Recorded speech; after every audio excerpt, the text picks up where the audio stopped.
guys hear that noise?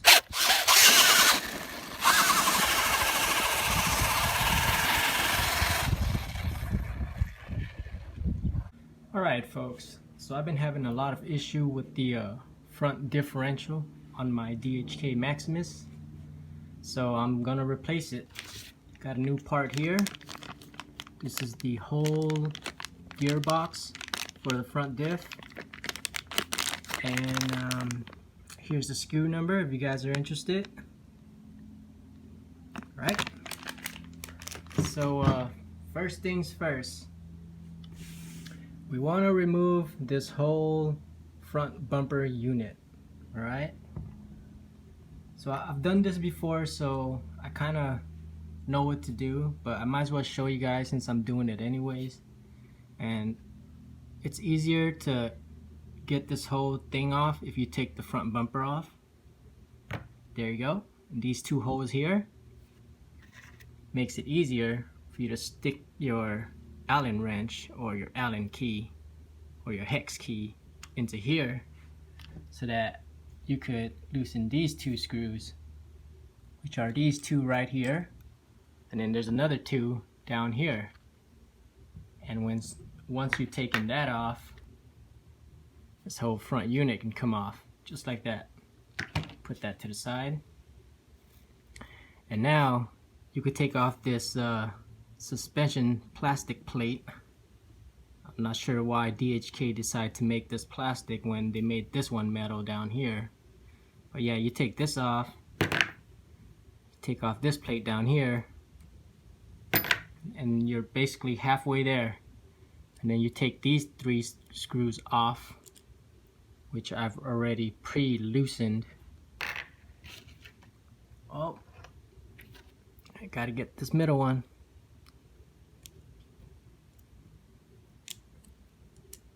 There you go. Alright, once you got that off, you want to take this screw off, which I've already pre-loosened to make the video a little bit quicker for you guys. And then these four screws, you want to back them out. You don't want to take it all the way off, just enough so that this plate could slide up and it clear these two plastic studs that's connected to it. Just like that, right? And then you want to flip the truck to its side, just like that. And you want to take off these four screws, which I've already pre-loosened again. Makes it easier to show you guys, and it doesn't waste a lot of time. And if you notice, there's cuts on these screws. And the reason why I cut these screws with the Dremel is because they're stripped. And once you make that cut, you can use a flathead screwdriver to take it off. So that's a little trick I've learned from dealing with these hobby grade screws, which tend to strip really easy. Alright, so we got that off. Now you can put the truck back to its regular position like that. And now you see everything all dangling around. You could simply just wiggle everything out. Take off the lower suspension pin for the lower control arm. The upper pin will eventually come off, but sometimes it'll just stay with the upper arm, kind of like that.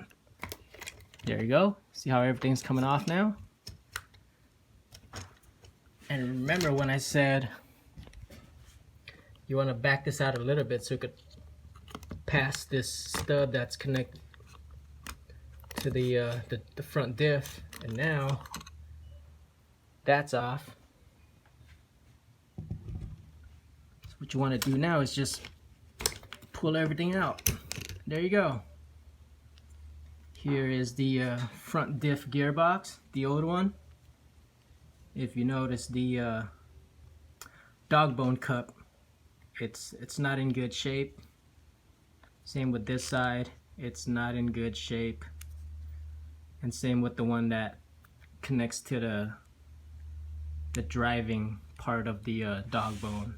That's not a good shape. And these two plastic need to come off from here to be placed on this new unit. So I'm gonna do that and I'll show you what it looks like. Alright guys, so here is the new differential gearbox with the suspension hinge pin plates transferred over from the old one to the new one. So it should look like this. And just to be curious, I took apart the old front diff to see why it's making all that noise, and this is why. If you notice the crown gear, it's basically round now. It's basically stripped. And all of these little things, debris here, are shaved metal. Look at that. And if you look at the pinion gear on the inside, completely destroyed. So yeah, this is the old gearbox. I mean, you can save it and rebuild it, but you know, it's better to just replace the whole gearbox than buy little individual parts and put it together. It's gonna take time. You're gonna have to wait for shipping. And yeah, so now that I got the new one all ready to go, transferred over these hinge pin plates, I'm gonna put it back in and reverse the process, and then I'll show you how it looks after it's done. Alright, so putting this back in, it's pretty easy. You put the diff back onto the chassis, but you don't tighten the bottom yet. You want to go for up here. So you line up this upper plate with the front diff, and these two plastic stubs should be flush. And then once that's done, you could screw this in, and then you could retighten these 4 screws up here. And then once you do that, you can flip the car to a side and put in the 4 screws. If you notice, I did put in the 4 screws first, but I didn't put it in all the way so that I could have some play up here where the diff is at on the chassis. So that way it's easier to line up all of these things up here and then screw it down. And then from there we could just simply try to place everything back together. Oh yeah, also one note. Before you put this back on, you gotta make sure that the drive shaft is in the cup on both sides. Because if it's not, and then you put it on, this thing will be dangling around and you're not gonna get 4-wheel drive. Alright, so I am gonna stick the shock tower back up on like that. I'm gonna screw this in, and then I'm gonna bring up, yeah, when it's dangly like this, it might be kind of confusing, but it's not. You just gotta put the 3 screws back in so the shock tower is in place, and then you could put the control arms back into place, the upper control arm. Let me just do this and then I'll show you guys. Alright, once I've gotten the shock tower in place with the 3 screws holding it down, then what I did was I put in the CVD axles into the dog bone cup, because once you put everything back, it's going to be hard to put these back on. So put this back on first, and then put back on the upper control arm, and then the sway bar, you want to bring it back into this groove where it belongs. And once that's in there, you could take this hinge pin plate, the upper hinge pin plate, put that back on. And there's no screw for these because the bumper is what screws into it. So you got to be careful that it doesn't fall out when you're trying to put the lower control arm on. So what I do is I use my thumb, hold it down here, hold the back, and then lift this part up like that and put it into place just like that. Then you take your suspension pin, slide it through, make sure it goes all the way back there, just like that. Same with the other side. Now you switch hands.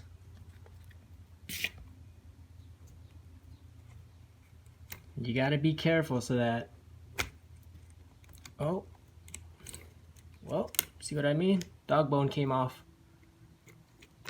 This is where it's gonna be kind of tricky, guys. There we go. Suspension pin goes in, and it should slide in easily. There you go. Oh, this side came off. See what I mean, guys? It's pretty tricky. So, take that off. Oh, everything's falling apart now.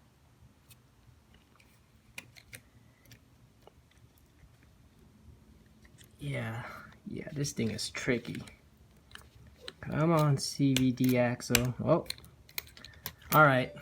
I'm gonna do this off camera and then I'll show you guys. But hopefully this should help with you guys, whatever I'm explaining. All right, finally did it. So the upper control arm is back into place. Sway bar back into place. CVD axle back into the dog bone cup. Lower control arm pins are back in. The hinge pin plate is back in. So now all you're left with is screwing this back on. So you put this back on just like that, and then you tighten down the 4 screws, put back on the front bumper. Okay, once you have everything all put together, the front bumper, everything screwed down, everything is in place, now you want to tighten the rest of these down and you're basically done. Alright, so now we are done. Here it is with the new front diff gearbox. Everything looking sweet. There's the ESC. I relocated to the top deck of the chassis. Yeah, everything is done. 3.8 Badlands by Proline. Great tires. Great tires. I put screws and a nut because they tend to fall off really fast, the stock version. Same with the front here. I put a screw with a nut on both sides, so I shouldn't be having any more issues with the screws backing out. So yeah, let's do a little test run in my driveway because it's burning hot outside. It's like 91 degrees outside. And if I bash this thing, it's probably gonna overheat and something's gonna melt.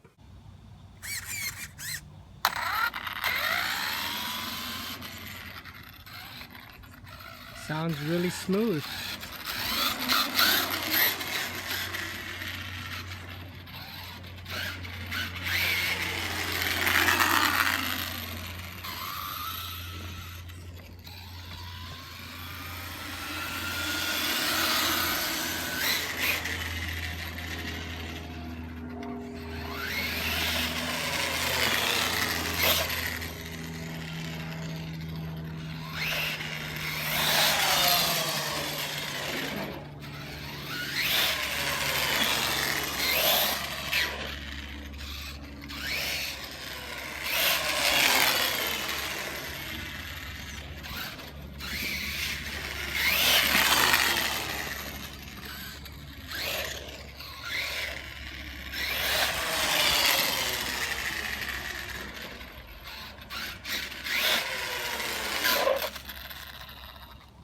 Alright, so far so good. I'm really impressed with the new front diff gearbox. Alright guys, so I hope this video helps you guys with your DHK Maximus if you ever have a front diff issue or a back diff issue, because they're basically identical, front and back. But yeah, make sure to give this a thumbs up. Make sure to hit the subscribe button so you could be up to date with what I'm doing, because I'm going to be opening up this box right here. The JLB Cheetah 120 amp version. This is the generation 2. So yeah, make sure to stay tuned for this one, because this is going to be wicked awesome. Anyways, thanks for tuning in, guys. Have a good one.